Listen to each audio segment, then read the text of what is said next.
Good morning, students. This is a fourth video lecture of chapter Nutrition in Animal for class 7th. And topics were covered in this chapter are introduction, nutrition, different way of taking food, digestion, human digestive system, mouth and buccal cavity. Mouth and Baikal cavity में हम लोग पढ़ रहे थे. Teeth complete हो चुका था, टंग complete हो चुका था, स्लाइवरी ग्लैंड भी कंप्लीट हो चुकी थी एंड डायरिया. आज हमें ये टॉपिक पढ़ना है, diarrhoea and digestion in grass eating animals. ये टॉपिक्स हमें इसमें कवर करना है. तो स्टार्ट करते हैं आज का टॉपिक. तो स्टूडेंट्स पहले हम कवर करते हैं ईसोफेगस, देन स्टमक. स्टमक के बाद हम डायरिया कवर करेंगे ताकि हमारे समझ में अच्छे से आता है. ईसोफेगस और फूड पाइप. फूड पाइप अगर देखें तो इस तरीके से दिखाई होती है, जो हमारे बकल कैविटी से यानी थ्रोट से लेकर स्टमक तक आई होती है. इसको बोलते हैं ईसोफेगस और फूड पाइप. यानी फूड पाइप, इसी से फूड इंटर होता है स्टमक में. अब देखते हैं कि फूड पाइप क्या होती है. It is a tube like structure which connect to the mouth to the stomach and runs along neck and chest. It carries slightly digested food from the mouth to the stomach. Food is pushed forward by a wave-like movement. The wall of pipe, as a result of alternate contraction and relaxation, the movement is called peristalsis.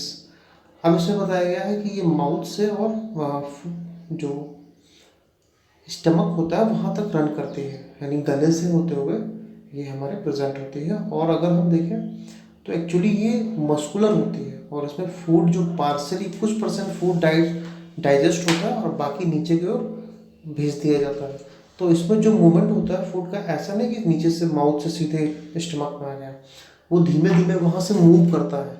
जैसे अगर आपने देखा हो earthworm को चलते हुए, तो earthworm अपनी बॉडी को कम करता है ऐसे, और फिर आगे की ओर बड़ी बॉडी होती है, फिर ये रीजन यहाँ आ जाता है एंड ऐसा जो जैसे अर्थवर्म अपनी बॉडी को कंट्रैक्ट एंड रिलैक्सेस करता है तो वो आगे बढ़ता रहता है. ऐसे ही जो फूड पाइप होती है, फूड पाइप में फूड एक बार कॉन्ट्रैक्ट होती है पाइप और एक बार रिलैक्स होती है, तो वो फूड के पार्टिकल्स जो होते हैं, यानी फूड जो बोलस होता है, वो नीचे की ओर मूव करता रहता है. तो इस पूरे मूवमेंट को बोलते हैं पेरिस्टाल्सिस. एक्चुअली इस प्रोसेस को बोलते हैं peristalsis and the movement is called peristaltic movement.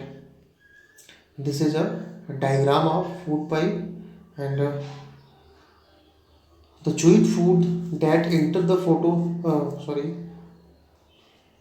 esophagus from mouth and is passed down to stomach is called bolus. यानी जो फूड माउथ से स्टमक तक आता है उसको बोलते हैं बोलस, क्योंकि वो बॉल लाइक होता है इसलिए उसको बोलते हैं बोलस.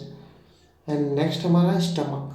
अगर स्टमक को देखें, स्टमक जो होता है वो एक, जैसे कि इस डायग्राम में दिखा है, आपने देखा स्टमक जे शेप में दिखाई पड़ता है, तो एक्चुअल में ये स्ट्रेचुअल होता है, जे शेप में प्रेजेंट होता है. अब यहाँ से डाइजेशन थोड़ा सा कॉम्प्लेक्स डाइजेशन होने लगता है. अभी तक जो डाइजेशन हुआ वो सिर्फ माउथ में स्लाइवरी ग्लैंड के थ्रू हुआ, यानी जो स्लाइवरी एमाइलेज सेक्रेट हुआ. लेकिन अभी जो डाइजेशन है वो अब यहाँ से प्रोटीन का भी डाइजेशन स्टार्ट होता है. अब पहले तो हम माउथ के बारे में जानते हैं.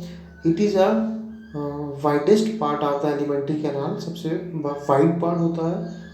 It's a bag like structure in a flat U shape. J shape में लिखा होता है, यू शेप में एक्चुअली वो जे शेप में ज़्यादा दिखाई पड़ता है. The stomach is connected with the food pipe and the small intestine. The stomach's inner layer produce three things.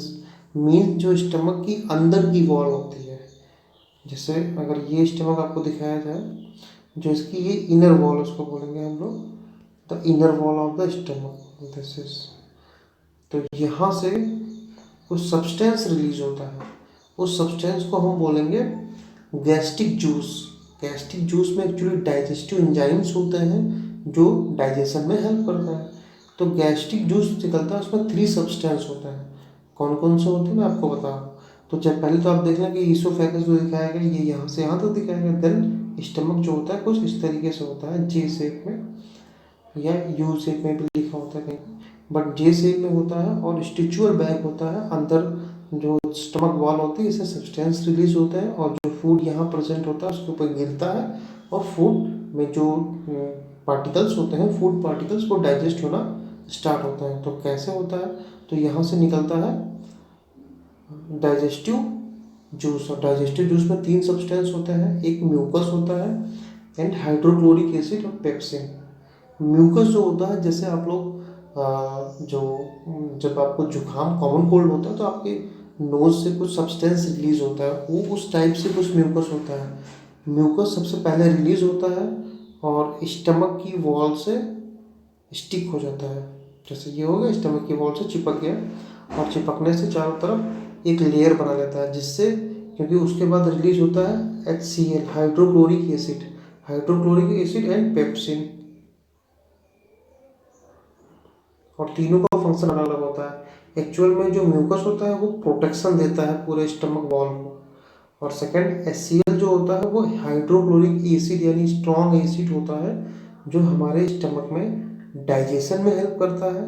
Second, जो इसमें बैक्टीरिया होते हैं, फूड पार्टिकल में जो बैक्टीरिया होता है, तो वो बैक्टीरिया या जर्म्स होते हैं उनको किल कर देता है, मार देता है वहीं पे, ताकि आगे हमारी बॉडी को वो नुकसान ना पहुंचाए। और सेकंड चीज़, जो फूड मीडियम होता है वो एसिडिक बनाता है। एंड अगर हम नेक्स्ट देखें तो पेप्सिन, पेप्सिन जो होता है ये प्रोटीन के डाइजेशन में हेल्प करता है, यानी प्रोटीन के मॉलिक्यूल्स को डाइजेस्ट करता है। तो तीनों का फंक्शन हमें समझ आ गया। Mucus, protection of inner wall of stomach, and hydrochloric acid kill the germ and make the medium acidic, and pepsin digestion of protein, help in the digestion of protein molecules. Okay, next topic देखते हैं हमारा क्या है।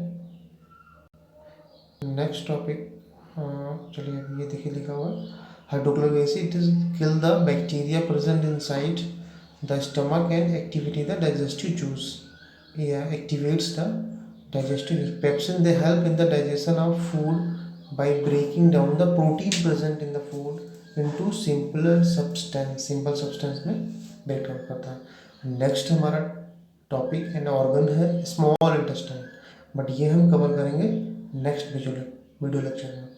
तब तक के लिए आप लोग उसको रिवाइज करें और समझने की कोशिश करें, क्योंकि ये आपके इंपॉर्टेंट टॉपिक है। Thank you so much class.